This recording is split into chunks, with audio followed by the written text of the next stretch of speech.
tugas orang yang melaksanakan akad nikah. Ini mohon diperhatikan. Yang seharusnya dilakukan bagi orang yang melaksanakan akad nikah, jika dia diminta untuk melaksanakan akad nikah, baik dia itu walinya atau wakil walinya yang murni. Antara lain, sebelum melaksanakan akad nikah, hendaknya ia menanyakan beberapa hal.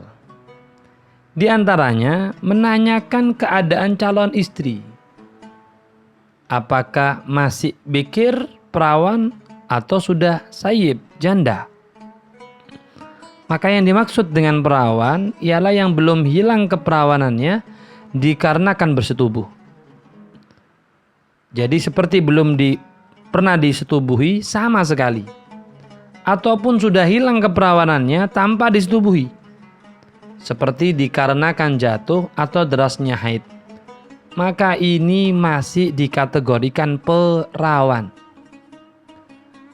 Wa amma sayyib, adapun janda, ialah yang sudah hilang keperawanannya dikarenakan bersetubuh, baik itu dengan cara halal maupun haram, ataupun dengan cara wad'u subhat, dengan cara yang samar, yang tidak dihukumi halal atau haram. La yusafu bil halali wala bil hurmah.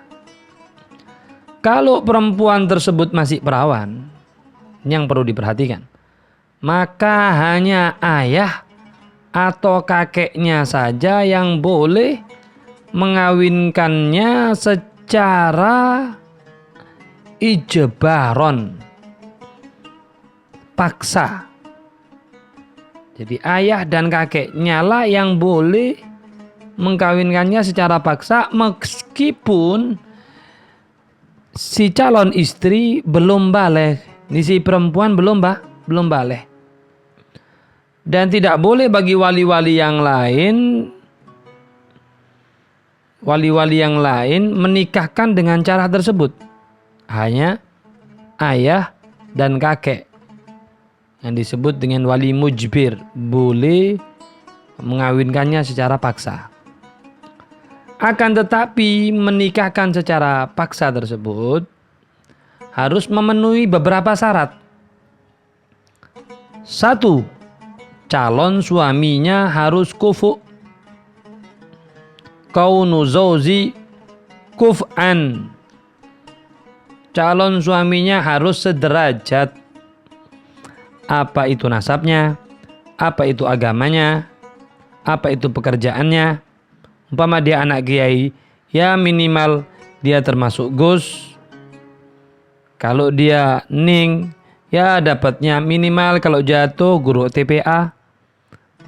Daripada agamanya, pekerjaannya. Begitu juga kalau dia guru, kalau bisa ketemukan sama guru. Kalau dia perawat, ketemukan sama dokter. Begitu juga agama Islam sama Islam, Muslim sama Muslim, Muslim sama Muslimah. Walhasil sederajat. Yang kedua, mampu memberi mahar misil.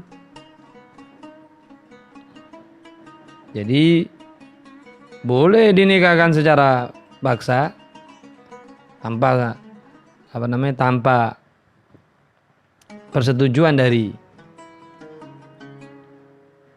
si calon istri, itu wali mujbir, si ayah dan kakek, tapi tadi mampu memberi mahar misil. Yang ketiga, tidak terjadi permusuhan antara calon suami dan istri baik zahir maupun batin. Jadi si suami dan calon suami dan calon istri ini tidak ada masalah, tidak ada ribut.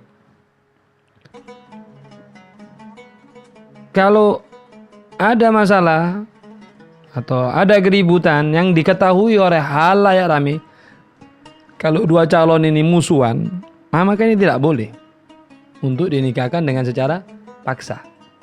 Tidak boleh.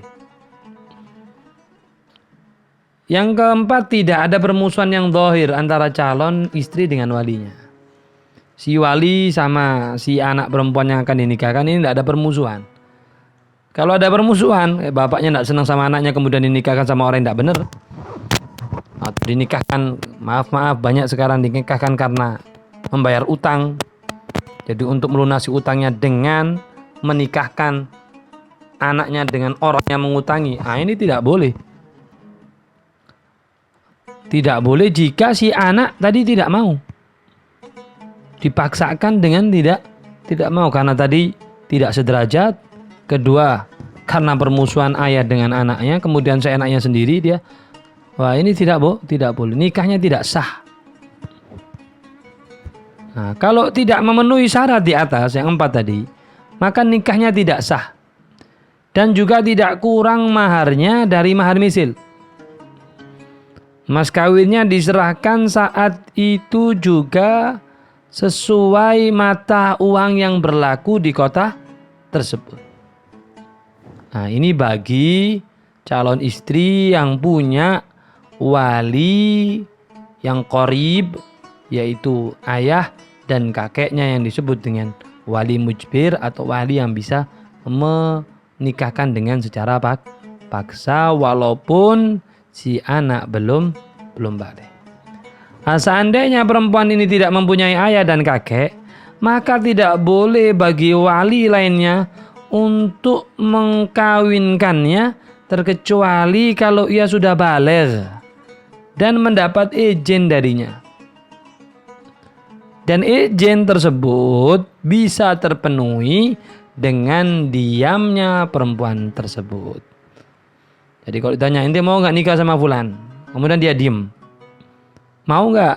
Menengai. Diam saja. Maka ini termasuk ridhonya terpenuhi, boleh dinikahkan karena diamnya perempuan tersebut. Dan jika putrinya yang hendak dikawinkan sudah balik, maka sunnah bagi seorang ayah atau kakek atau wali mujbir tadi untuk meminta izin kepadanya. Ini daripada beberapa yang harus diperhatikan untuk menikahkan seorang anak atau melangsungkan acara pernikahan. Jika calon yang akan dilamar itu sudah janda, itu tadi kita masalah yang perempuan, yang perawan. Gimana kalau yang janda? Apa yang harus dilakukan untuk orang yang akan menikahkannya atau tugas bagi pelaksana akad nikah tersebut? Maka insya Allah kita akan teruskan di minggu yang akan datang. Wallahu a'lam bishawab.